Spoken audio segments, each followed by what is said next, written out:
বিসমিল্লাহির রহমানির রহিম। সাক্ষ্য আইন 1872 সালের 1 নম্বর আইন। এই আইনের খণ্ড হচ্ছে 3টে, অধ্যায় হচ্ছে 11টা। এই আইনের ধারা হচ্ছে 1 থেকে 167টে। এই আইনে আমরা ধারা পড়ব 130টে মতো। এই আইনের গুরুত্বপূর্ণ ক্লাস আমাদের শেষের মানে 2-5টা শেষ হয়েছে। এখন আমরা আছি 5 থেকে 55 পর্যন্ত প্রাসঙ্গিকতার মধ্যে আছি। এই আইনের আমি আজকে বিশেষ গুরুত্বপূর্ণ একটা ক্লাস, এই ক্লাস পড়ব স্বীকারোক্তি। স্বীকারোক্তি কাকে বলে, স্বীকারোক্তির উপাদান কি কি, স্বীকারোক্তির বৈশিষ্ট্য কি, পুলিশের নিকট স্বীকারোক্তি দেওয়া যাবে কিনা, পুলিশের নিকট স্বীকারোক্তি কতটুকু গ্রহণযোগ্য বা অগ্রহণযোগ্য, গোপনীয়তার প্রতিশ্রুতি নিলে স্বীকারোক্তি প্রাসঙ্গিক হবে কিনা, গোপনীয়তার প্রতিশ্রুতির উপাদানগুলো কি কি, ওর বৈশিষ্ট্যগুলো কি কি, প্রমাণিত স্বীকারোক্তি কখন প্রাসঙ্গিক কখন অপ্রাসঙ্গিক, প্রমাণিত স্বীকারোক্তি কখন প্রাসঙ্গিক কখন অপ্রাসঙ্গিক হবে, কত শ্রেণীর ব্যক্তি আদালতে হাজির করা যায় না, কোন শ্রেণীর লোককে আদালতে হাজির করা যায় না, মৃত্যুকালীন জবানবন্দি কি, মৃত্যুকালীন জবানবন্দি কে কে দিতে পারে, মৃত্যুকালীন জবানবন্দি কে কে লিখতে পারে, মৃত্যুকালীন জবানবন্দি গ্রহণের পদ্ধতি আলোচনা করো, কয় শ্রেণীর লোকের বিবৃতি আদালতে সাক্ষ্য হিসাবে গ্রহণ করা যায়, সাক্ষ্য দেওয়া বিবৃতি সত্যতা পরবর্তী মামলায় প্রাসঙ্গিক হবে, সাক্ষ্য দেওয়া বিবৃতি পরবর্তী মামলায় সত্য বলে আদালতে প্রাসঙ্গিক হবে, কয়টি উপাদান এবং কি কি কারণে এটি প্রাসঙ্গিক হবে আইনের আলোতে ব্যাখ্যা করেন। একটানা 15টা প্রশ্ন পড়লাম। এরপরে মনে আরো প্রশ্ন আছে, সে প্রশ্নগুলো আমরা আলোচনা করব। প্রশ্নের উত্তর, সমস্ত প্রশ্নের উত্তরই আমাদের ব্যাখ্যামূলক আলোচনার মধ্যে থাকবে। 15টা প্রশ্ন পড়ছি, আরও কিছু প্রশ্ন পড়ি। এই প্রশ্নগুলো পড়লে এই প্রশ্নগুলো আপনার ভিতরে পাবেন। স্বীকারোক্তির উপাদানগুলো বলছি, তারপরে কি বললাম, তারপরে বিচারিক স্বীকারোক্তি, বিচার বহির্ভূত স্বীকারোক্তি, প্রত্যাশিত স্বীকারোক্তি।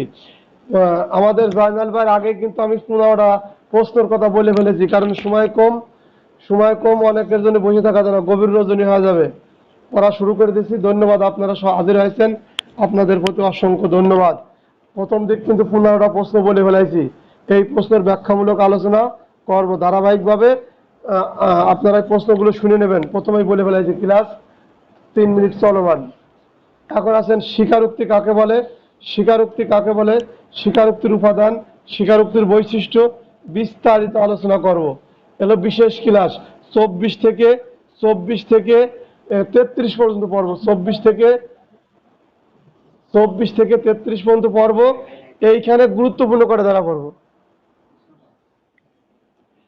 তারপরে এখন 24 ধারা আলোচনা স্বীকারোক্তি। স্বীকারোক্তি কাকে বলে, স্বীকারোক্তি আসামি ব্যতীত অন্য কোনো ব্যক্তি দিতে পারে না। স্বীকারোক্তি আসামি ব্যতীত অন্য কোনো ব্যক্তি দিতে পারে না। স্বীকারোক্তি হচ্ছে আসামি তার অপরাধের কথা স্বীকার করে ম্যাজিস্ট্রেট সামনে যে বিবৃতি প্রদান করেন তাকেই স্বীকারোক্তি বলে। এই স্বীকারোক্তি কে দেয়, শুধু আসামি দিতে পারে। এটা দোষসূচকমূলক স্বীকারোক্তি। এই স্বীকারোক্তির উপর ভিত্তি করেই আদালত রায় প্রদান করতে পারে বা পারে না, এরকম সিস্টেম আছে। স্বীকারোক্তি ফৌজদারি কার্যবিধির আইন 164 এবং ফৌজদারি কার্যবিধি আইনের 364 ধারার বিধান মতে লিপিবদ্ধ করা হয়। স্বীকারোক্তি দেওয়ার সময় আদালত তাকে অনেকগুলো প্রশ্ন করে। ম্যাজিস্ট্রেট যখন 165-তে স্বীকারোক্তি গ্রহণ করে, আদালত তাকে কিছু প্রশ্ন করে। এই স্বীকারোক্তির মধ্যে বলবো, কথাগুলো শোনেন। তাহলে স্বীকারোক্তি কে দেয়, আসামি দেয়। স্বীকারোক্তি কে প্রদান করেন, আসামি প্রদান করেন। কি প্রদান করেন, আসামির দোষের কথা স্বীকার করে তিনি যে বিবৃতি প্রদান করেন তাকেই স্বীকারোক্তি বলে। স্বীকারোক্তি গ্রহণ করেন কিনা, ম্যাজিস্ট্রেট গ্রহণ করেন, পুলিশ অফিসার স্বীকারোক্তি গ্রহণ করে না। মনে রাখবেন, পুলিশ অফিসার স্বীকারোক্তি গ্রহণ করবে না। এই স্বীকারোক্তি নেওয়ার পূর্বে ম্যাজিস্ট্রেট কি বলে, ম্যাজিস্ট্রেট ওই ব্যক্তি আসামিকে বলে, আপনি স্বীকারোক্তি দিতে বাধ্য না, আপনি স্বীকারোক্তি দিতে বাধ্য না। এই স্বীকারোক্তি দিলে আপনার জেল জরিমানা হবে, আপনার সম্পত্তি বাজেয়াপ্ত হতে পারে, এবং আপনার মৃত্যুদণ্ড হতে পারে। আপনি এই স্বীকারোক্তি কি কোনো ভয় ভীতি বা প্রলোভন প্রতিশ্রুতির মাধ্যমে দিচ্ছেন, এই সমস্ত কথা বলার পরে ওই ব্যক্তি যদি বলে না আমি এইভাবে স্বীকারোক্তি দিচ্ছি না, তাহলেও আদালত 3 ঘন্টা তাকে সময় দেয়। আদালত তাকে 3 ঘন্টা সময় দেয়। এই 3 ঘন্টা সে অবজারভারে থাকে। এরপরে যদি বলে না আমি স্বেচ্ছায়, আমি কোনো ভয় ভীতি প্রলোভন ছাড়াই আমার দোষ স্বীকার করবো আপনার সামনে, আমি যে বিবৃতি দিয়ে আপনি লেখেন, তখন আদালত তার বিবৃতি লিখবে। এই স্বীকারোক্তি লেখার সময় তা পরিবর্তন ও পরিমার্জনযোগ্য। এই যে আসামি যে স্বীকারোক্তি দেবে, এই স্বীকারোক্তি দেওয়ার সময় এই স্বীকারোক্তি পরিবর্তন, পরিমার্জন এবং সংশোধনযোগ্য। কত সময় পর্যন্ত খেয়াল করবেন, কাদের উস্তাদের মনে নয়েজ আসতেছে। এই স্বীকারোক্তি কত সময় পর্যন্ত আসামি সংশোধন, পরিবর্তন এবং পরিমার্জন করতে পারে?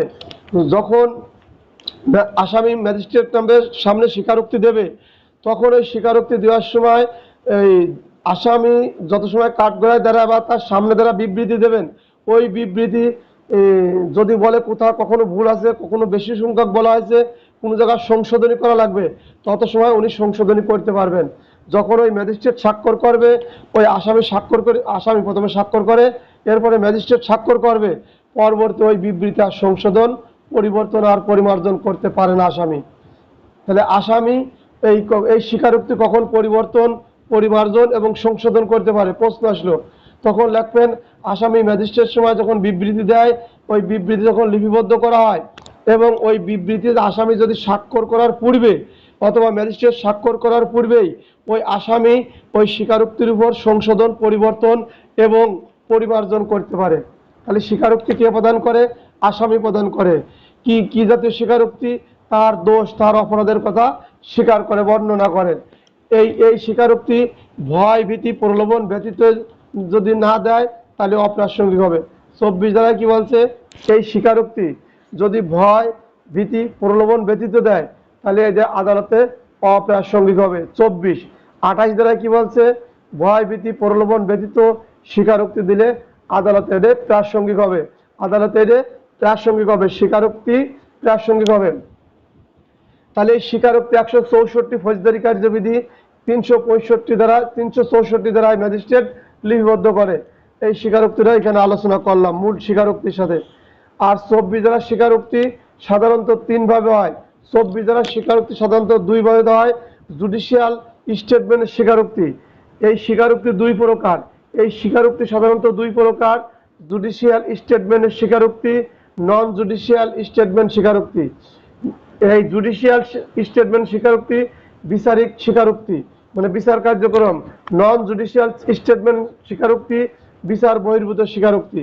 বিচার বহির্ভূত স্বীকারোক্তি, উপরোক্ত স্বীকারোক্তি ছাড়া আরো একটি স্বীকারোক্তি আছে। এই 2 স্বীকারোক্তি ছাড়া আরো একটা স্বীকারোক্তি আছে, প্রত্যায়িত স্বীকারোক্তি। প্রত্যায়িত স্বীকারোক্তি, প্রত্যায়িত স্বীকারোক্তি। এখন আছেন এই স্বীকারোক্তি বিচারিক স্বীকারোক্তি। বিচারিক স্বীকারোক্তি কাকে বলে? ফৌজদারি মামলায় আসামি ম্যাজিস্ট্রেট নিকট, ফৌজদারি মামলায় আসামি ম্যাজিস্ট্রেট নিকট যে বিবৃতি দেয় তাকে বিচারিক স্বীকারোক্তি বলে। তাহলে বিচারিক স্বীকারোক্তি কিভাবে বলবেন? ফৌজদারি মামলায় আসামি ম্যাজিস্ট্রেট নিকট যে বিবৃতি দেয় তাকে বিচারিক স্বীকারোক্তি বা জুডিশিয়াল স্বীকারোক্তি বলে। আবারও শোনেন, বিচারিক স্বীকারোক্তি ফৌজদারি মামলায় আসামি ম্যাজিস্ট্রেট নিকট যে বিবৃতি দেয় তাকে বিচারিক স্বীকারোক্তি বা জুডিশিয়াল স্বীকারোক্তি বলে। এবং বিচার বহির্ভূত স্বীকারোক্তি, বিচার বহির্ভূত স্বীকারোক্তি কেমন? ম্যাজিস্ট্রেট ব্যতীত অন্য কোনো ব্যক্তির নিকট স্বীকারোক্তি করলে তাকে বিচার বহির্ভূত স্বীকারোক্তি বলে। বিচার বহির্ভূত স্বীকারোক্তি ম্যাজিস্ট্রেট ব্যতীত অন্য কোনো ব্যক্তির নিকট যে বিবৃতি প্রদান করে তাকে বিচার বহির্ভূত স্বীকারোক্তি বলে। প্রত্যায়িত স্বীকারোক্তি কাকে বলে? প্রত্যায়িত স্বীকারোক্তি কাকে বলে? ফৌজদারি মামলায় কোনো আসামি স্বেচ্ছায় যখন তার অপরাধের কথা ম্যাজিস্ট্রেট নিকট স্বীকার করে, পরবর্তীতে সে যখন তার ভুল বুঝতে পারে এবং নিজের ভুল বুঝে এই স্বীকারোক্তি প্রত্যাহারের জন্য পুনরায় লিখিতভাবে উক্ত ম্যাজিস্ট্রেট নিকট যে আবেদন করেন তাকে এই প্রত্যায়িত স্বীকারোক্তি বলে। এই প্রত্যায়িত স্বীকারোক্তি যে আবেদন করলেন, ম্যাজিস্ট্রেট আবেদন গ্রহণ করতেও পারে, নাও পারে। বাংলা করে কই, প্রত্যায়িত স্বীকারোক্তি হচ্ছে কি? ফৌজদারি মামলায় দেখেন অনেক সময় আসামির যে স্বীকারোক্তি দিয়েছে, দেওয়ার সময় দেখেন কোনো অ্যাডভোকেট বা কোনো লোক বললো যে তুই বলবি এই যে আমার ভুল হয়েছে, আমি সব সময় সুস্থ ছিলাম না, ভালো ছিলাম না, আমার জ্ঞান গরিমা ভালো ছিলাম, মাতাল ছিলাম। কিন্তু এই এই যে কথাটা উনি বলে একটা আবেদন করতেই পারে, আইনি সবারই আশ্রয় বা আইনের সে সে তো আর আইন ভুবো এত জানার সম্ভাবনা বলে একটা আবেদন দিল। এই আবেদন আদালত গ্রহণ করতেও পারে, নাও পারে। কারণ কি, আদালত কিন্তু 164 ধারায় যখন এই সেই তার দোষ সুযোগ স্বীকৃতি দেবে, তাকে কিন্তু পাঠ করা নিছিল যে আপনি এই স্বীকারোক্তি দিতে বাধ্য না, এই স্বীকারোক্তি আপনার বিরুদ্ধে ব্যবহার হবে, এই স্বীকারোক্তি আপনার জেল জরিমানা হতে পারে, আপনার সম্পত্তি বাজেয়াপ্ত হতে পারে, আপনার সম্পত্তি বাজেয়াপ্ত হতে পারে। এছাড়া কি এই আপনার এমনকি মৃত্যুদণ্ড হতে পারে, এই স্বীকারোক্তি আপনার বিরুদ্ধে ব্যবহার হতে পারে। এরপরে আপনি কি ভয় ভীতি প্রলোভন প্রতিশ্রুতির মাধ্যমে এই স্বীকারোক্তি দিচ্ছিলেন কিনা, এইভাবে কিন্তু 164টি ম্যাজিস্ট্রেট বলছিল। তারপরে উনি 3 ঘন্টা সময় পাওয়ার পরে দিছিল। এরপরেও কি বলছে যে প্রত্যায়িত স্বীকারোক্তি, প্রত্যায়িত স্বীকারোক্তি ওই আসামি বলছে আমি আমি এই স্বেচ্ছায় দেই নাই, আমি ভুলভাল ছিলাম, আমি মাতাল ছিলাম, কি দেখি বলে ফেলেছি, এইভাবে একটা আবেদন করলে প্রত্যাহারের জন্য এই আবেদন আদালত গ্রহণ করবে, করতেও পারে নাও পারে। এই আবেদন আদালত গ্রহণ করতেও পারে, নাও পারে। এটা আদালতের ইচ্ছাধীন এবং স্বেচ্ছাধীন ক্ষমতা। তাহলে এখন এই স্বীকারোক্তি কি বিচারিক স্বীকারোক্তি। বিচারিক স্বীকারোক্তি খেয়াল করবেন, ফৌজদারি মামলায় আসামি ম্যাজিস্ট্রেট নিকট যে বিবৃতি দেয় তাকে বিচারিক স্বীকারোক্তি বা জুডিশিয়াল স্বীকারোক্তি বলে। বিচার বহির্ভূত স্বীকারোক্তি ম্যাজিস্ট্রেট ব্যতীত অন্য কোনো ব্যক্তির নিকট স্বীকার করলে তাকে বিচার বহির্ভূত স্বীকারোক্তি বলে।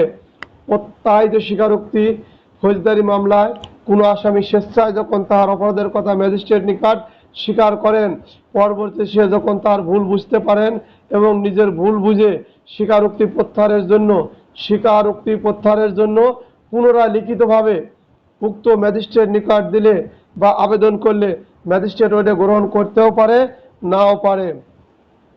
তাই স্বীকারোক্তি চূড়ান্ত প্রমাণ নয়। স্বীকারোক্তি চূড়ান্ত কখন স্বীকারোক্তি চূড়ান্ত প্রমাণ নয়, এবং সেগুলো তো বললাম, আগেই প্রশ্নগুলো পড়ছিলাম। স্বীকারোক্তি আসামি দেয়, স্বীকারোক্তি ম্যাজিস্ট্রেট নিকট দেয় বা ক্ষমতা সম্পন্ন ব্যক্তির নিকট দেয়। স্বীকারোক্তি কার কাছে দেয়? ম্যাজিস্ট্রেট নিকট দেয় এবং আসামির এই ক্ষমতা সম্পন্ন কোনো ব্যক্তির নিকট দেয়। ক্ষমতা সম্পন্ন কোনো ব্যক্তির নিকট এই স্বীকারোক্তি দেয়। এখন আসেন 24 ধারার আগেই কিন্তু এই স্বীকারোক্তি সম্পর্কে আলোচনা করলাম। এছাড়াও স্বীকারোক্তি এবং স্বীকৃতির মধ্যে পার্থক্য, স্বীকৃতি এবং স্বীকারোক্তির মধ্যে পার্থক্য আজকেও বিশেষ ক্লাস এবং গুরুত্বপূর্ণ ক্লাস। এই আইনি সব ধারায় পড়া যাবে না, গুরুত্বপূর্ণ করা ধারা আছে, এই 24 থেকে 33 ধারা পর্যন্ত পড়বো। এর ভিতর মনে হয় 2-1টা ধারা বাদ যাবে না। তারপরে শোনেন, এই কি বলতেছি, স্বীকৃতি এবং স্বীকারোক্তির পার্থক্য। স্বীকৃতি এবং স্বীকারোক্তি, স্বীকৃতি হলো মৌখিক বা লিখিত উক্তি, স্বীকৃতি হলো মৌখিক বা লিখিত উক্তি। স্বীকারোক্তি হলো কোনো অপরাধের স্বীকার করা, কোনো অপরাধের বা নিজের দোষ স্বীকার করা। স্বীকারোক্তি হলো সাক্ষ্য আইনের 17 ধারা, স্বীকৃতি হলো সাক্ষ্য আইনের 17 ধারা, আর স্বীকারোক্তি হলো সাক্ষ্য আইনের কোনো সংজ্ঞা প্রদান করা হয় নাই, কিন্তু 24 থেকে 30 লিখবেন, আর ওইটা 17 থেকে 23 লিখবেন। স্বীকৃতি নয় সকল স্বীকৃতি, স্বীকৃতি নয় সকল স্বীকৃতি, স্বীকৃতি নয় সকল স্বীকারোক্তি, স্বীকৃতি সকল স্বীকারোক্তি, স্বীকৃতি। 4 নম্বর, স্বীকৃতির বিষয় আইনের 17 থেকে 23, মানে স্বীকৃতির সংখ্যা হলো 17 থেকে 23 এবং 31 ধারা শুধুমাত্র দেওয়ানি মামলার ক্ষেত্রে প্রযোজ্য। আর 4 ধারা হচ্ছে অপরাধ স্বীকারোক্তির বিষয়ে আইনের 24 থেকে 30 ধারা। স্বীকারোক্তির সংখ্যা লিখবেন 24 থেকে 30 ধারা। কি রাজনীতি নয়েজ করতেছে। স্বীকৃতি সাধারণত দেওয়ানি মামলার ক্ষেত্রে একটি বিবৃতি হিসাবে গণ্য। স্বীকৃতি সাধারণত দেওয়ানি মামলার ক্ষেত্রে একটি বিবৃতি হিসাবে গণ্য। স্বীকারোক্তি ফৌজদারি মামলায় অভিযুক্ত আসামির স্বীকারোক্তি প্রমাণ হিসাবে ব্যবহৃত হয়। কার যেন কথা আসতেছে, বুঝছেন? কথা আলি পরে সমস্যা হয়। এরপরে স্বীকৃতির ছয়, স্বীকৃতি সাধারণত স্বীকৃতি দানকারী বা তার পক্ষে ব্যবহৃত হয় না, তবে কিছু ব্যতিক্রম আছে। 19, 20 এবং 31 মোতাবেক ব্যবহৃত হয়। 31 এই যে বলছে না ইষ্টফল নীতি, স্বীকৃতি বা স্বেচ্ছায় প্রদত্ত স্বীকারোক্তি স্বীকৃতির বিষয় চূড়ান্ত প্রমাণ বলিয়া গণ্য, এটা হলো স্বীকারোক্তি। আটে স্বীকৃতির 8 নম্বর আছে একাধিক একাধিক বিবাদের মধ্যে একজনের স্বীকৃতি অপরজনের বিরুদ্ধে ব্যবহৃত হইবে না। এগুলো দেখে বলতেছি, এটা অত গুরুত্বপূর্ণ নিয়েন না। আর দ্বারা একই মামলায় একাধিক আসামির একত্রে বিচারে একজনের অপরাধ স্বীকারোক্তি অপরজনের বিরুদ্ধে ব্যবহৃত হইতে পারে, সাক্ষ্য আইনের 30 দ্বারা স্বীকারোক্তি। 9 স্বীকৃতি হিসাবে চূড়ান্ত প্রমাণ নয়, তবে তবে প্রতিবন্ধকতা করিতে পারে 31, 115 দ্বারা। স্বীকৃতি বিষয়ে ব্যাপারে চূড়ান্ত প্রমাণ হিসাবে বিবেচিত হইতে পারে, সাক্ষ্য আইনের 29। চলে গেল পার্থক্য। এখন আসেন মূল পড়ায় ফিরে যাই। 24 দ্বারা 3টে কথা মনে রাখবেন: ভয়, ভীতি, প্রলোভন আর প্রতিশ্রুতি যাদের স্বীকারোক্তি সহজে স্বীকারোক্তি দেয় অপ্রাসঙ্গিক হবে। আর 28 দ্বারায় ভয়, ভীতি, প্রলোভন ব্যতীত স্বীকারোক্তি দিলে অপ্রাসঙ্গিক হবে। এবার 25 দ্বারা পুলিশের নিকট কোনো স্বীকারোক্তি দেওয়া যাবে না, পুলিশ অফিসারের নিকট বা পুলিশের নিকট কোনো স্বীকারোক্তি দেওয়া যাবে না। এছাড়া পুলিশ অফিসার ব্যতীত, খেয়াল করবেন, পুলিশ অফিসার ব্যতীত গ্রামের চৌকিদার বা গ্রাম পুলিশ, গ্রামের চৌকিদার, গ্রামের দফাদার, ওরা কিন্তু গ্রাম পুলিশ, ওরাও সরকারি কর্মচারী। এই গ্রাম পুলিশ চৌকিদারের কাছেও স্বীকারোক্তি দেওয়া যাবে না। আবগারি অফিসারের নিকট স্বীকারোক্তি দেওয়া যাবে না। 25 দ্বারা মনে রাখবেন, পুলিশ অফিসারের নিকট, গ্রাম পুলিশ বা চৌকিদার বা দফাদার এবং আবগারি অফিসারের নিকট স্বীকারোক্তি দেওয়া যাবে না, অপ্রাসঙ্গিক। বিলেতের পুলিশের নিকট স্বীকারোক্তি প্রাসঙ্গিক। বিলেতের যে পুলিশ অফিসার আছে তাদের কাছে স্বীকারোক্তি কিন্তু আর প্রাসঙ্গিক, কিন্তু বাংলার জমিনে পুলিশের কাছে গ্রাম পুলিশ, গ্রাম চৌকিদার, গ্রাম দফাদার, আবগারি অফিসারের কাছে স্বীকারোক্তি অপ্রাসঙ্গিক বা দেওয়া যাবে না। এরপরে আসেন 26 দ্বারা কি বলছে? পুলিশের হেফাজতে থাকাকালীন ম্যাজিস্ট্রেটের উপস্থিতিতে স্বীকারোক্তি দেওয়া হয়, সেই স্বীকারোক্তি আদালতে প্রাসঙ্গিক। পুলিশের হেফাজতে যদি কোনো আসামি থাকে, সেইখানে যদি ম্যাজিস্ট্রেট উপস্থিত হয়ে স্বীকারোক্তি নেয়, সেই স্বীকারোক্তি আদালতে প্রাসঙ্গিক। 27 দ্বারা কি বলছে? আসামির দেওয়া তথ্য অথবা কোনো সংবাদের মাধ্যমে পুলিশ অফিসার যতটুকু বস্তু বা দ্রব্য উদ্ধার করবে অতটুকু আদালতে প্রাসঙ্গিক। তাহলে আসামির দেওয়া তথ্য বা সংবাদ বা অন্য কোনো তথ্যের মাধ্যমে বা সংবাদের মাধ্যমে পুলিশ অফিসার যতটুকু উদ্ধার করতে পারবে অতটুকু আদালতে প্রাসঙ্গিক। এখন প্রশ্ন, পুলিশের কাছে স্বীকারোক্তি কি প্রাসঙ্গিক না অপ্রাসঙ্গিক? পুলিশের নিকট কোন কোন সময় স্বীকারোক্তি প্রাসঙ্গিক, কোন কোন সময় অপ্রাসঙ্গিক? পুলিশ অফিসার কোন কোন ক্ষেত্রে স্বীকারোক্তি প্রাসঙ্গিক হবে, কোন কোন ক্ষেত্রে অপ্রাসঙ্গিক হবে? পুলিশ কোনো বস্তু দ্রব্য উদ্ধার করলে তাহা কি আদালতে প্রাসঙ্গিক হবে? আইনের আদালতে ব্যাখ্যা করেন, এই ব্যাখ্যা কিন্তু প্রশ্ন আকারে বলে গেছি। এবং স্বীকারোক্তি কে দিতে পারে? স্বীকারোক্তির বৈশিষ্ট্যই বা কি? স্বীকারোক্তি কে দিতে পারে? স্বীকারোক্তির বৈশিষ্ট্যই বা কি? ছুটে যায়,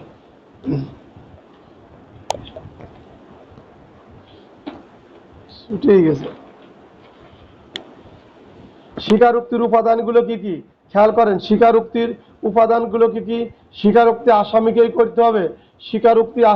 করতে হবে, ভয়, ভীতি, প্রলোভন ব্যতীত স্বীকারোক্তি দিতে হবে, স্বীকারোক্তি ক্ষমতাসম্পন্ন ব্যক্তির নিকট দিতে হবে, স্বীকারোক্তি ম্যাজিস্ট্রেট নিকট দিতে হবে, স্বীকারোক্তি আসামি স্বেচ্ছায় প্রদান করবেন, স্বীকারোক্তি আসামি স্বেচ্ছায় প্রদান করবেন।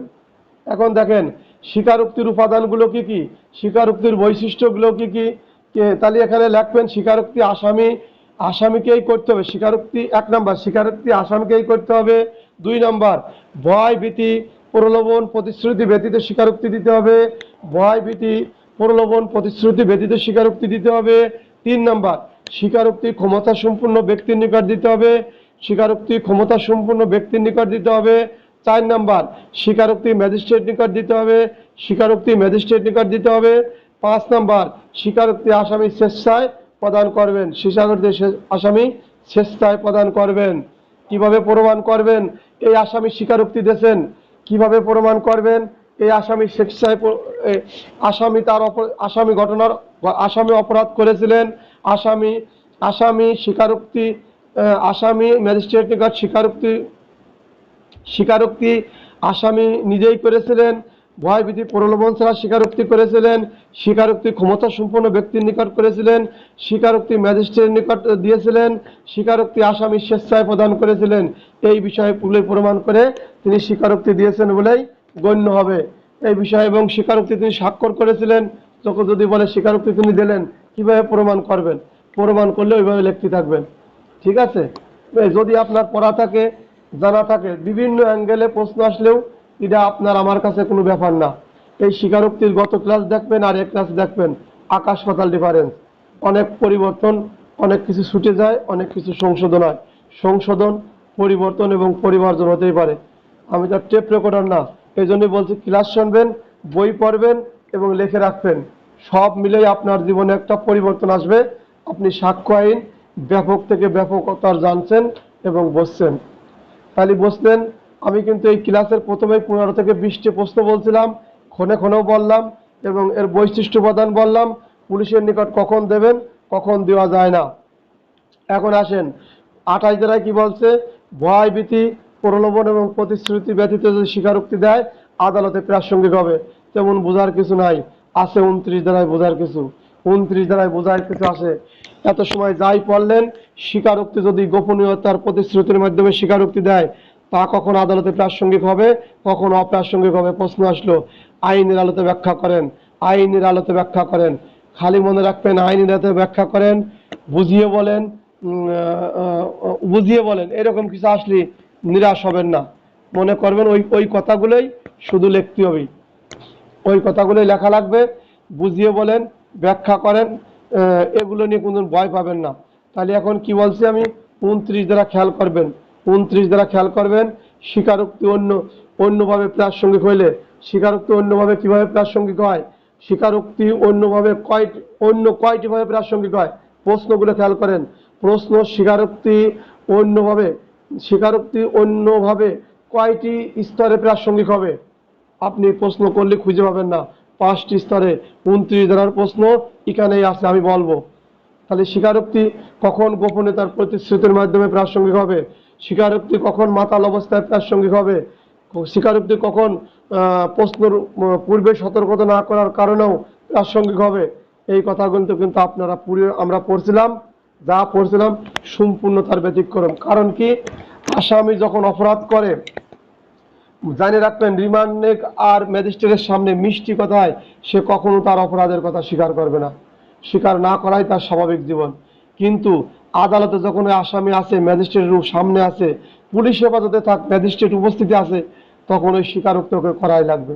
কারণ আদালত বুঝতেছে কিরকম, এই অপরাধটা তিনি করেছেন, এই অপরাধও যতই বলুক আমি করি নাই, বিভিন্ন অজুহাত আসামি দিতে পারে। আসামির অজুহাত পিলিয়ান এলি ভাই, আসামি অজুহাত করতেই পারে, বা অপরাধী অজুহাত করতেই পারে। আপনি যদি অপরাধ করি, দেখেন স্বীকার করি, জীবনেও করি না, যতই পেশাল পারি স্বীকার করা যাবে না। কিন্তু আদালত আপনাকে স্বীকার করাই নেবে, আদালত আপনাকে স্বীকার করাই নেবে। কিভাবে নেবে? 24 ধারায় বলছিল ভয় ভীতি প্রলোভন দিয়ে যদি আপনি স্বীকারোক্তি দেন অপ্রাসঙ্গিক। 28 ধারায় বলছিল ভয় ভীতি প্রলোভন ব্যতীত স্বীকারোক্তি দিলে আপনার প্রাসঙ্গিক হবে, পুলিশের কাছে দিলে অপ্রাসঙ্গিক হবে। 26 ধারায় বলছিল পুলিশের হেফাজতে ম্যাজিস্ট্রেটের উপস্থিত স্বীকারোক্তি দিলে প্রাসঙ্গিক হবে। আর 27 ধারায় বলছিল পুলিশ যতটুকু উদ্ধার করবে অতটুকু আদালতে প্রাসঙ্গিক হবে, সংবাদ বা তথ্যের মাধ্যমে। কিন্তু 29 ধারায় বলছে ব্যতিক্রম। 29 ধারায় বলছে কি? এই যে আমি কোনো আসামি ম্যাজিস্ট্রেটের কাছে স্বীকার করে না। তখন ম্যাজিস্ট্রেট কি বলছে, ঠিক আছে ভাই, তোমার মান সম্মান ক্ষুণ্ণ করবো না, তুমি গোপনভাবে আমার কাছে বলো কিভাবে তুমি অপরাধ করছিলে। এই যে ম্যাজিস্ট্রেট প্রতিশ্রুতি দিল, এই গোপনীয়তার প্রতিশ্রুতির কারণে ওই ব্যক্তি বলে দিল, পটপট করে বলে দিল। ম্যাজিস্ট্রেট যখন বলেছে, ম্যাজিস্ট্রেট বলছে বা জজ বলছে, আমি তো তোমার বিচার করবো, তুমি বলো, কোনো ভয় নাই, গোপনীয়তার প্রতিশ্রুতি আমি দিলাম, এই কথা আর বাংলার জমিনের কেউ জানবে না, প্রতিশ্রুতি দিয়েছে। এরপরে 2 নম্বরে কি বলছে, প্রতারণার মাধ্যমে প্রতারণা করছে। ওর কাছে ওই আসামির সাথে প্রতারণা করে স্বীকারোক্তি নিয়েছে, 415 প্রতারণা করছে। কিরা প্রতারণা করছে? এই আদালত প্রতারণা করছে, জজ ম্যাজিস্ট্রেট করছে এই ওর ওই স্বীকারোক্তি নেওয়ার জন্য। 3 নম্বর কি বলছে, 3 নম্বর করছে মাতাল করছে, আসামিকে মাতাল করছে, ও নিশা করায় চোরে, যে নিশা না করলে বা সত্য কথা বলবে না, আসামি নিশা করে পট পট করে তার অপরাধের কথা স্বীকার করছে। 3 নাম্বার মাতাল করছিল, মাতাল করেও ওই স্বীকারোক্তি নিচ্ছে। এই স্বীকারোক্তি কেড়ে নিচ্ছে, আদালত নিচ্ছে। কিভাবে নিচ্ছে? ওই লোক সত্য কথা মোটে বলবে না, কিন্তু আদালত যে বলছে না, অনুমান করতে পারতেছে, অবশ্যই অনুমান করবে যে আসলেই অপরাধ করার সম্ভাবনা বেশি আছে এবং এই কথা বলবে, সত্য যে কোনোভাবে বাইর করতে হবে, তখন আদালত এই বাইর করে। এরপরে 4র্থ নাম্বার, যে প্রশ্নের উত্তর দিতে আসামি বাধ্য নয়, সে প্রশ্নের উত্তর করতে বাধ্য করাছে। যে প্রশ্নের উত্তর করতে আসামি বাধ্য না, সেই প্রশ্নের উত্তর করে আসামির কাছ থেকে স্বীকারোক্তি নিয়েছে। এরপরে কি হয়েছে, এরপরে বলছে আসামিকে পূর্বেই কোনো সতর্ক না করে, আসামিকে পূর্বে সতর্ক আপনারা পড়ছিলেন, আসামিকে পূর্বে সতর্ক 164 ধারায় বলছিল আপনি এই স্বীকারোক্তি দিতে বাধ্য না, এই স্বীকারোক্তি আপনার বিরুদ্ধেই ব্যবহার হবে, এই স্বীকারোক্তি আপনার জেল জরিমানা হবে, আপনার সম্পত্তি বাজেয়াপ্ত হবে। কিন্তু এই 29 বলছে কি, এই কথা একটাও বলে নাই, এই কথা একটাও ম্যাজিস্ট্রেট আদালত বলে নাই, কারণ ও সত্য কথা তার ছাড়া বলবে না, ও যে অপরাধ করছে। তাহলে এখন আসেন 5টা কি কি উপাদান, 5টা উপাদানের কথা বলছি। 29 ধারায় 5টা বৈশিষ্ট্য হুবহু মুখস্থ করে নেবেন। 1 নাম্বার গোপনীয়তার প্রতিশ্রুতি, 1 নাম্বার গোপনীয়তার প্রতিশ্রুতি। নাম্বার 2 আসামির উপর প্রতারণা করে, প্রতারণার মাধ্যমে। 2 নাম্বার প্রতারণার মাধ্যমে, 2 নাম্বার প্রতারণার মাধ্যমে। 3 নাম্বার মাতাল করে, 3 নাম্বার মাতাল করে বা নিশাজাতীয় দ্রব্য পান করা, 3 নাম্বার মাতাল করে। 4 নাম্বার যে প্রশ্নের উত্তর দিতে তিনি বাধ্য না, সেই প্রশ্নের উত্তর দিতে বাধ্য করে। 4 নাম্বার যে প্রশ্নের উত্তর দিতে তিনি বাধ্য না, সেই প্রশ্নের উত্তর করতে বাধ্য করে। নাম্বার 5 আসামিকে পূর্বেই সতর্ক না করে বা অপরাধীকে পূর্বেই কোনো প্রকার সতর্ক না করে তার উপর নিকট থেকে যদি স্বীকারোক্তি আদায় করা হয়, তাহলে এই স্বীকারোক্তি আদালতে প্রাসঙ্গিক হবে। কত সুন্দর কথা বললেন না? এই যে 24 থেকে 28 পর্যন্ত কি পড়লাম, আর 29 ধারায় কি পড়লাম। অনেকেই দেখবেন আইনের অনেক ফাঁকফোকর থাকে, ঠিক আছে, আসলেই থাকে, বোঝার আছে। ওই প্রথম থেকে হালকা বলতেছিল, হালকা বলতে বলতে 29 আপনার আমার গভীরে নিয়ে চলে গেছে, গভীর থেকে গভীরে বোঝার আছে, বুঝে নেবেন। 30 ধারা, এখন বলবো 30 ধারা। 30 ধারা প্রমাণিত যেসব স্বীকারোক্তি, প্রমাণিত যেসব স্বীকারোক্তি, উক্ত স্বীকারোক্তি তাহার সহিত একই অপরাধে যৌথভাবে বিচারাধীন ব্যক্তিকে প্রভাবিত করে, তা আদালত বিবেচনা করে। এখানে বাংলা কি বলছে, একই অপরাধের বিচার যখন যৌথভাবে চলে, একজন যদি দোষসূচক মূলে তার স্বীকারোক্তি দেয়, ওই স্বীকারোক্তির মধ্যে যদি অপর কোনো ব্যক্তির নাম থাকে বা তিনি তা অপর কোনো ব্যক্তির অপরাধের কথা স্বীকার করে, সেক্ষেত্রে আদালত তা বিবেচনা করে বা ধরে নেয়। আদালত সে কথাটা বিবেচনা করে। একসাথে 3 জন 4 জন 5 জনের মামলা একই আদালতে বিচার কার্যক্রম পরিচালনা চলমান আছে। আমাদের গাইড বইটি বা অন্যান্য সময় যারা আগে পড়ার নিয়মে ছিল কিরকম, যে মামলা যদি চলে একই আদালতে 2 জনের উপস্থিত থাকতে হবে, এরকম কোনো কথা নাই, বইয়ের এরকম বলে নাই। মূল বইটি বলছে কিরকম, মামলা চলবে একই সাথে 3 জন 4 জন 5 জন 10 জন মামলা থাকতে পারে। একজন আসামি তার অপরাধের কথা স্বীকার করার সময় তার কাজের সাথে অন্য কোন ব্যক্তি জড়িত ছিল, এই কথা যদি শেষ বলে ফেলায়, ওই অন্যজন ব্যক্তি কিনা ওই মামলার আসামি, ওই মামলারই তার আসামি সেও, তাহলে আদালত এটা বিবেচনা করবে। কিন্তু আসামি যখন তার অপরাধের কথা স্বীকার করবে এবং এই যে অপরাধের কথা স্বীকার করে তিনি স্বীকারোক্তি দিচ্ছেন, যার কথা স্বীকার করছে যে অন্য লোক চুরি করে ডাকাতি করে, কিন্তু এই মামলার আসামি সে না, তাহলে ওইটা হবে অপ্রাসঙ্গিক। দোষ স্বীকার করছে, অন্য ব্যক্তির কথাও বলেছে, কিন্তু যে মামলায় উনি স্বীকারোক্তি দিচ্ছিল সেই মামলার আসামি অপর ব্যক্তি ছিলেন না। এইটা হচ্ছে অপ্রাসঙ্গিক, বাংলা করে বলি। ক্লাসে আল্লাহর রহমতে অনেক মানুষ, ইউটিউবে অনেক লোক দেখতেছে।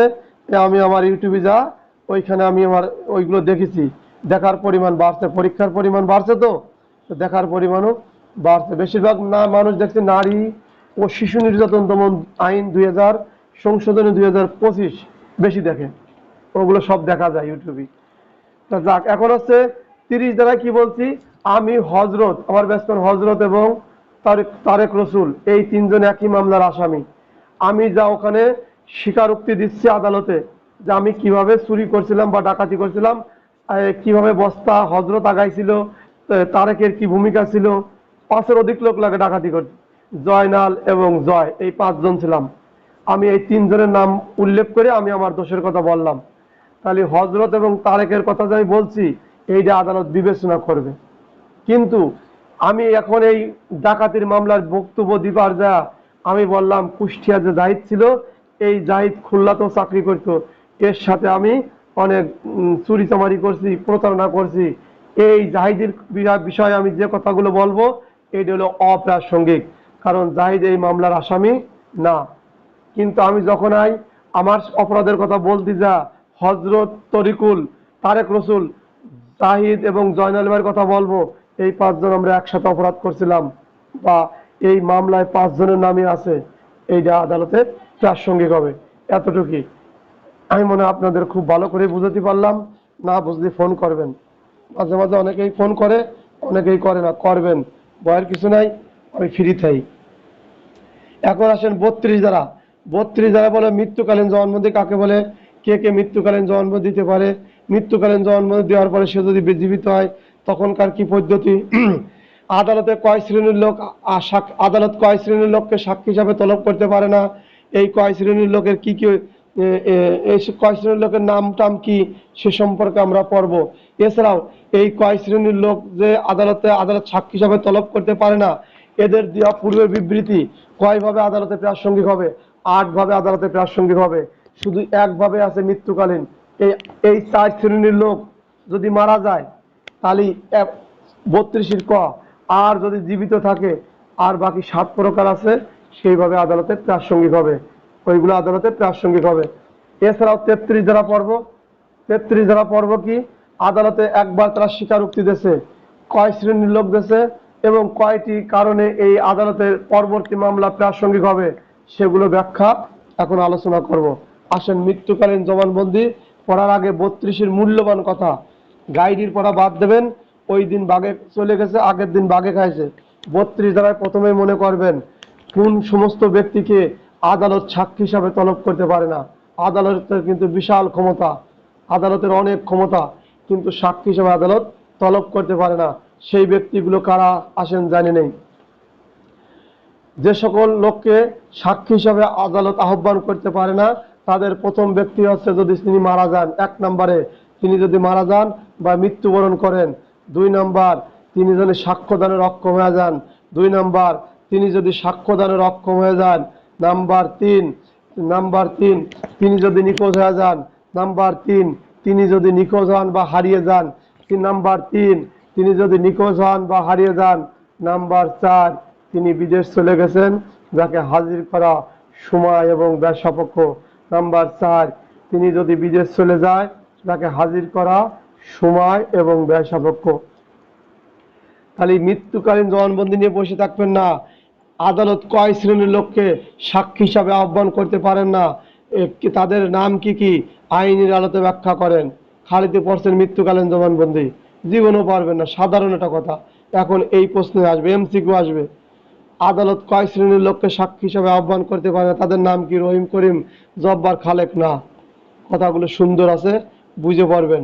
এই জন্য বলছে আইন বুঝবেন, দেখবেন আমার মতো রেজাল্ট যদি, পচা রেজাল্ট, বয়স্ক রেজাল্ট যদি পারে, আপনারা আমার চেয়ে আরো ভালো পারবেন। আমরা ব্যাটসম্যান, আমি 3 জন আছি, জয়নাল ভাই সিনিয়র আছে, আর বাকিরা জুনিয়র আছেন। সহজ আছে, যদি বুঝতে পারেন প্রশ্নের উত্তর করা সহজ। গাইড পড়বেন না, গাইড ভুলেও পড়বেন না, আমার লেকচার শুনবেন অথবা অন্য স্যারের লেকচার শুনবেন এবং মূল বই পড়বেন, পরীক্ষার যেদিন রুটিন দেবে ওই দিন ক্ষেত্রে গাইড করা শুরু করবেন, কারণ প্রশ্নের দরারটা আর আমার লেখা জমা দেবেন আমার কাছে। আমার প্যাটার্ন যাদের পছন্দ তারা জমা দেবেন। কালকের প্রশ্নের উত্তর একজন খালি দিয়েছেন, আমার জয়, তাও হয় নাই। আমি ব্যাখ্যা দেবেন, জয় ময়ন খারাপ করবেন না, আমার যে হাসি আইছে তাই উত্তর করি না, আর বাকিরা তো দেয়নি নাই, তাও তো দেশে সে। ঠিক আছে, দিওয়াটাই হলো তার বড় ক্রেডিট। আর আমার দোস্ত হজরত বাড়িতে ছুটিতে অবস্থান করতেছে, যার কারণে সে দিতে পারে নাই বলে জানাইছে। এখন আসেন, মৃত্যুকালীন জবানবন্দি নিয়ে সবাই ব্যস্ত থাকেন, তাহলে আদালত এই 4 শ্রেণীর লোককে সাক্ষী হিসাবে তলব করে না। এই 4 শ্রেণীর লোক পূর্বে কোথাও বিবৃতি মৌখিক বা লিখিতভাবে দিছিল।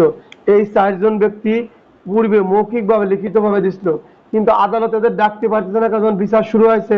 তখন তো আবার ডাকতে পারে, ডাকে ওদেরকে শুনতে পারে যে আপনারা এখন বলেন, আপনাদের জিরা করার সুযোগ থাকবে। তখন তো দুই পক্ষই থাকবে, জিরা টিরা করতে পারবে। কিন্তু আদালত যখন ডাকতে গেছে, প্রথমে দেখছে ওই লোকটা মারা গেছে।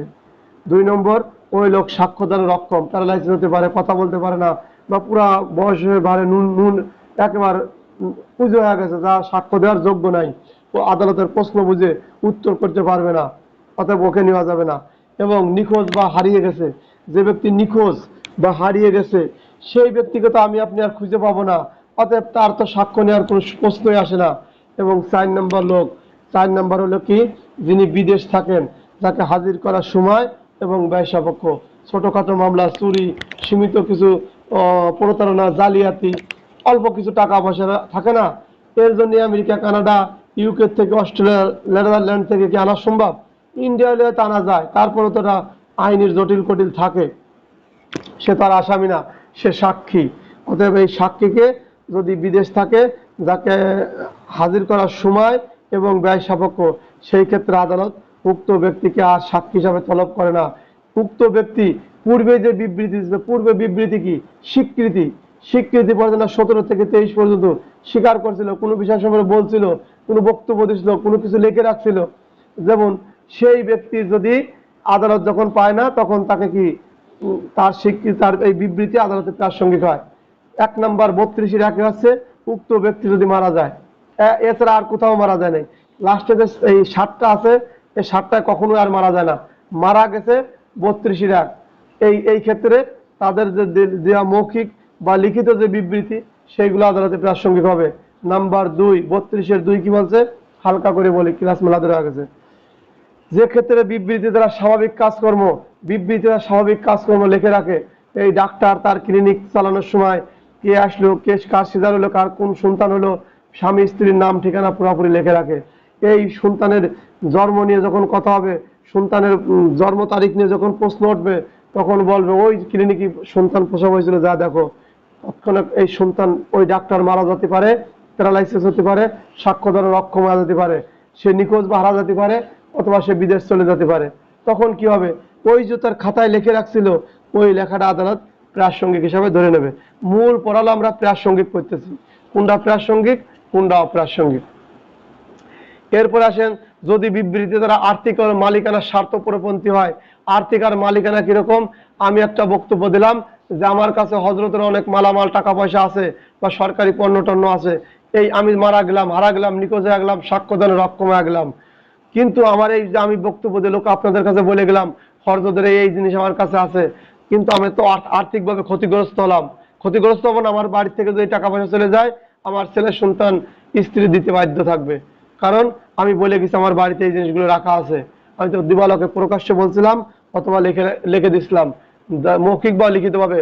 খেয়াল রাখবেন, মৌখিক বা লিখিতভাবে যে বিবৃতি দিছিলাম, ওইটা আমার আর্থিক এবং মালিকানা ক্ষতি হয়, আমার অনেক টাকা পয়সা চলে যায় ওই কথা বলার কারণে, আমি মরার পরে বা সাক্ষ্য দানের অক্ষম, নিখোঁজ বা বিদেশে গেছি, তখন আদালতে প্রাসঙ্গিক হবে। 32-এর 3।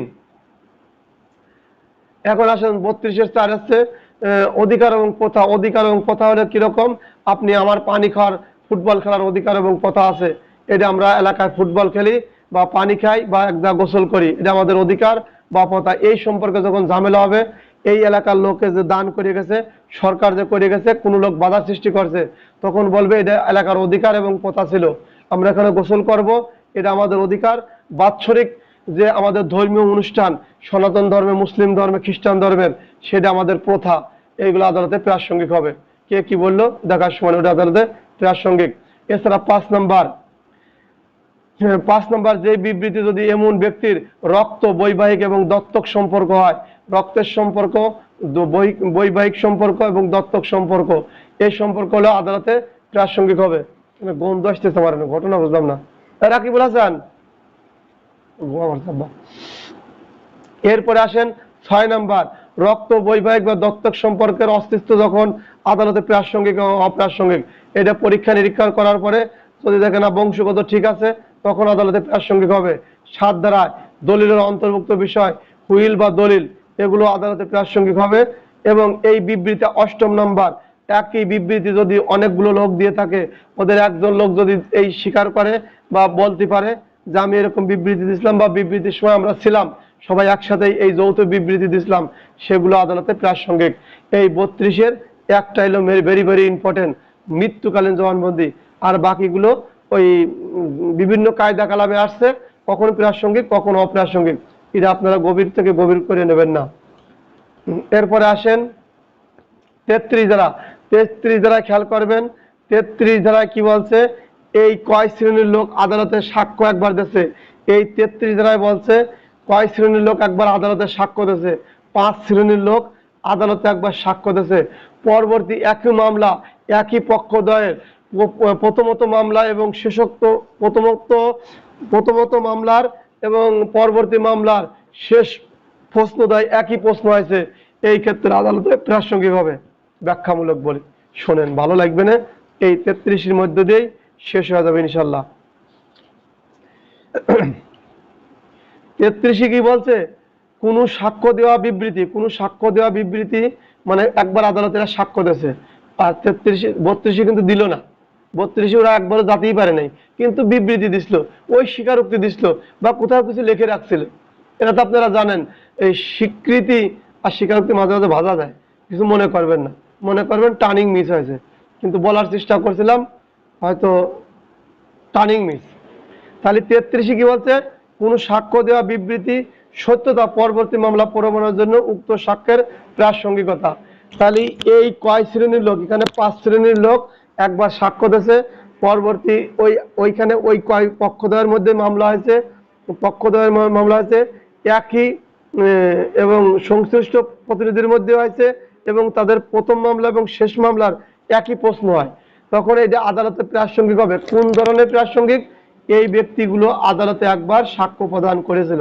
কোন ব্যক্তিগুলো, ওই যে ব্যক্তি সাক্ষ্য একবার দেওয়ার পরে মারা গেছে, আদালত আবার যে মামলা শুরু হয়েছে ওই মামলা ডাকছিল, তাহলে সে ব্যক্তি মারা গেছে, সে ব্যক্তি হারায় গেছে, সে ব্যক্তি নিখোঁজ হয়েছে, সে ব্যক্তি সাক্ষ্য দানে অক্ষম হয়েছে, সে ব্যক্তি বিদেশে আছে, যাকে হাজির করার সময় এবং ব্যয় সাপেক্ষ, এবং পঞ্চম যেটা নতুন, বিরোধী পক্ষ তাকে আটকায় রাখছে, বিরোধী পক্ষ যাতে আর পরবর্তী যা সাক্ষ্য দিতে না পারে।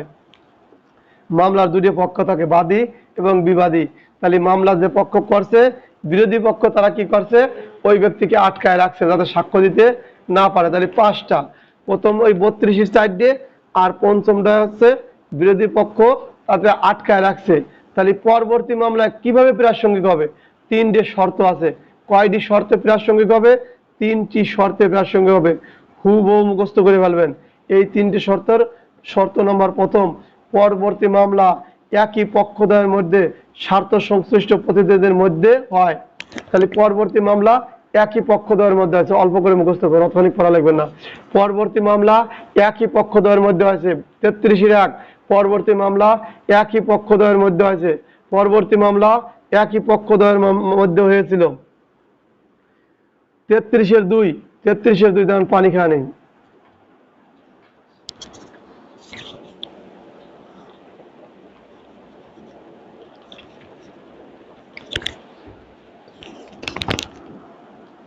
তেত্রিশের 2, প্রথমত মামলার সাক্ষীকে, মানে প্রথম যে মামলা হয়েছিল ওই মামলার যে সাক্ষী দিতে আইছিল ওই 5 জন লোক, ওই যে ওই 5টা লোকের নাম বললাম, সাক্ষী দিতে আইছিল। বিরোধী পক্ষ সাক্ষী দেওয়ার পরে বিরোধী পক্ষ ওই প্রথমত মামলার সাক্ষীকে জেরা করে ফেলার সুযোগ নিয়েছিল। জেরা করে ফেলছিল। এই 2 নাম্বারটা হলো প্রথমত মামলার সাক্ষীকে বিরোধী পক্ষ জেরা করার অধিকার বা সুযোগ লাভ করেছিল। তাহলে এই বিরোধী পক্ষ এই প্রথমত মামলা যখন এই সাক্ষী দিতে আইছিল, যে ব্যক্তি মারা গেছে, হারা গেছে, নিখোঁজ হয়েছে, বিদেশে চলে গেছে এবং যাকে লুকায় রাখছে, এই ব্যক্তি প্রথমত যে মামলার সাক্ষী দিতে আইছিল ওই সাক্ষী জেরা করেছিল। এই জেরা করার কারণে আদালতে এটা প্রাসঙ্গিক হবে। নাম্বার 3, শেষোক্ত মামলার মানে শেষের মামলা, যে লাস্টে যে মামলাটা হইলো শেষোক্ত মামলার বিচার্য প্রশ্ন, মানে শেষের মামলার বিচার্য প্রশ্ন এবং প্রথমত মামলার বিচার্য প্রশ্নর অনুরূপ হয়। মানে শেষে যে মামলাটা হয়েছে, মামলা তো প্রথম মামলার একবার সাক্ষী দিয়েছে, পরবর্তী যে মামলা হয়েছে এই মামলার সাক্ষী, এই প্রশ্ন যখন একই রকম হয়েছে, অনুরূপ হয়, তাহলে প্রথমত শেষোক্ত মামলার বিচার্য প্রশ্ন যথার্থভাবে প্রথমত মামলার বিচার্য প্রশ্ন অনুরূপ একই রকমের হয়েছে, তখন আদালতে প্রাসঙ্গিক হবে। এইটুকুই মনে হয় বুঝতে পারছি। আসসালাম।